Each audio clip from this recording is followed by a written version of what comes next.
na ba o bazoloba est-ce que zo lembisa ote kusa bolamu banani wana bazoloba nga nayebi bato oyo bazoloba te et puis bazoloba nini banani opesa chloroquine na bien te bino bazozonga kaka na makambo ya chloroquine baza combien bato oyo napesaki chloroquine ya bien te et puis de toutes les façons chloroquine tomipeselaki yango baprofessionnel ya santé po biso moko eza domaine na biso te yango wana tokendeki ko confier ba chloroquine wana epa na bango po bango nde baza na jugement par rapport en tant que scientifique ya koyeba kisi oyo eza bientôt eza bien te. Mais de toutes les façons ce qu'il faut savoir c'est que tozalaka biso nyonso batu awa na mokili na conscience. Conscience ya ba professionnel ya santé yango moko eloba. Je ne pense pas que eza malamu ya ko se justifier par rapport ya un bon acte posé. Puisque pona ngai la Bible ezo recommander ngai ke na se justifier te pour na verset oyo yebisi biso ke celui qui se justifie est du diable. Ngai naza médecin te nakomelaki patient moko te prescription moko te alors c'est inutile ya ko condamner ngai ke na pesa ki chloroquine ya bien te ou bien ya bien. D'accord? Et na moment oyo tozali oyo eza moment ya kobeta na mabanga te eza moment ya koswana te bandeko na ngai ba congolais to canaliser ba effort na biso na kati ya combat oyo contre COVID-19. Je pense que en tant que mutu na mayele na kati ya mutu na ngai na responsabilité nyonso oyo kokozala na mapeka na ngai eza utile te ya kokota na ba polémique ya pamba pamba. Toza na munguna munene oyo akoki kokweisa peu importe qui d'entre nous. Munguna wana na tango oyo kombo na ye coronavirus. Ngai eloko oyo na kosenga na bandeko nyonso. Soki oza na $1, soki oza na $10 de surplus, soki oza na mwa loso, mwa madesu, mwa sucre, mwa mungwa, to mwa chloroquine, oyo koki ko confier yango na ba spécialiste ya santé, na ba scientifique. Okei omi peseli biloko wana esika oyo besoin ezali. Puisque il faut que total makambu oyo na misu moko spirituel, s'il vous plaît. Tobo sanate que Satana existe. Azali pe yepe abundaka pour que na misala na ye yepe asala nini azwa pe batu. Vous êtes sans oublier que tango nzambe abengana ki Satana akendeki na ba ange mususu. Est-ce que na katikati na biso ezana batu oyo balingi ko se retrouver ba démons donc les anges de Satan? Moi je ne crois pas. Moi je ne crois pas. Na ko se livrer ata mukete pe mukolo moko te na kati ya ba polémique ya pamba pamba. Na lobaki tout à l'heure. Omoni nzete ya manga oyo ndenge ezali awa. Ezo bota hein. Ba branche eza fleuri, n'est-ce pas?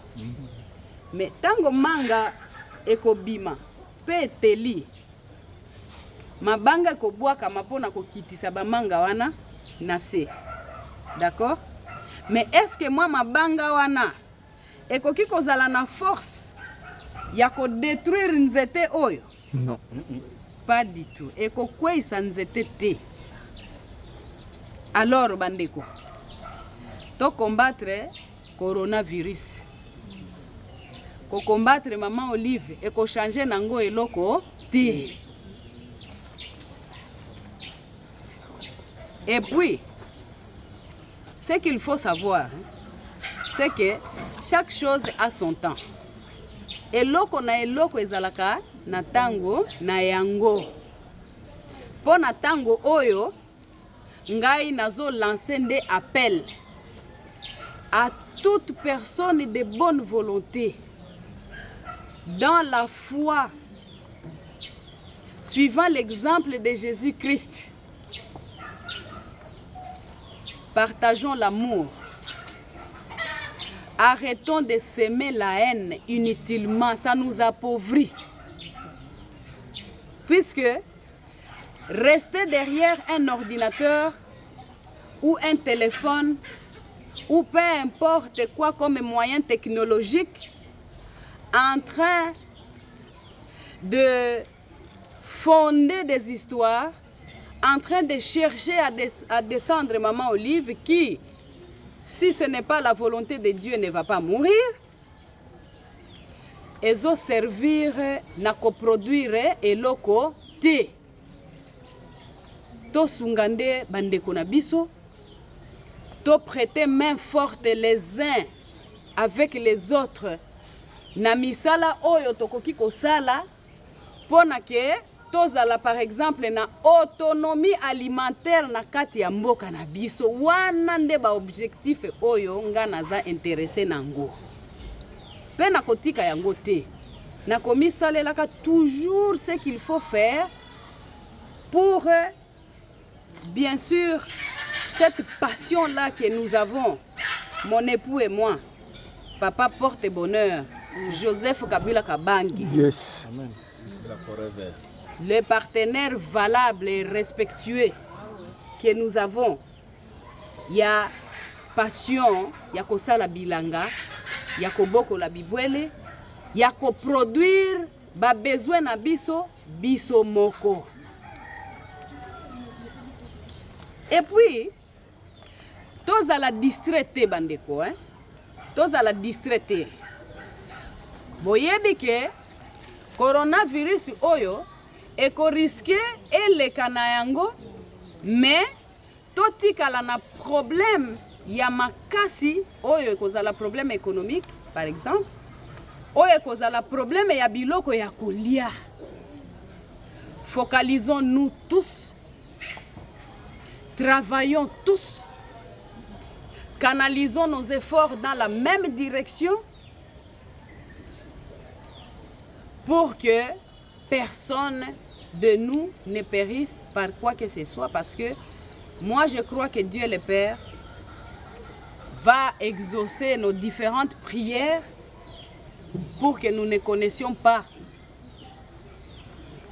tous les malheurs que le diable est en train de préparer contre nous. Amen. Qui se trouvera être la lutte contre la famine après les différents confinements qu'il y aura. Puisque ékoleka nango eza situation ékoleka. Ce qui te respecté ba condition nyonso oyo ba scientifique bazo lakisa biso comportement ya ko respecter par rapport ya pandémie oyo.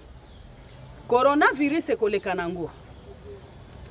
Mais sikoyo, après ça, tokolia nini, puisque toza dépendant jusque là, pona nini te, tozo temps oyo, tozo perdre inutilement, surtout na question oyo bozo poser nga à maintes reprises, balobi, eza na importance te, il vaut mieux kotia temps wana na kati ya musala pour que tokufa nanzalate, parce que nous devons quand même nous montrer responsables. Une fois, je me souviens, mon époux avait posé une question en disant, est-ce que nous, que ce soit l'élite, que ce soit toutes les autres classes sociales, est-ce que tokanisaka l'après-mine ekozala nini. Lelo oyo ba misala nyonso etelemisi. Ba mine ezobima. Makambo ebele etelemi. Mais soki tozali na ba réserve ya ba grenier na kati ya mboka na biso moko, je pense que tokozala na inquiétude makasi na peu importe quel problème oyo ekoki kokomela biso na kati ya mboka na biso. Alors s'il vous plaît, à tous mes frères congolais, à toutes mes sœurs congolaises, à toutes les personnes qui choisissent notre patrie comme leur seconde patrie, s'il vous plaît, travaillons main dans la main, combattons le coronavirus, le Covid-19, et travaillons pour que dans l'avenir, nous devenions au moins beaucoup plus autonomes dans les domaines du moins celui-là de l'alimentation, mais aussi de tous les autres domaines. Devenons des inventeurs de machines, devenons des inventeurs de tout ce dont nous avons besoin pour transformer notre richesse potentielle en richesse réelle, de façon à ce que nous en profitions pleinement. Sinon, tu vas continuer à boyer et kozala malamu te. Mboka kokende nango liboso te. Nous allons reculer et je pense que ça ne va profiter à personne. Alors, vive les Congolais, puisque je sais qu'il y en a beaucoup plus du nombre qui s'impliquent dans la solution. Il y a le bien-être collectif, il y a Bissonyoso, pour que notre pays, un jour, arrive à l'échelle de ce qu'il mérite par rapport à tout ce qu'il possède. Je vous remercie. Merci maman.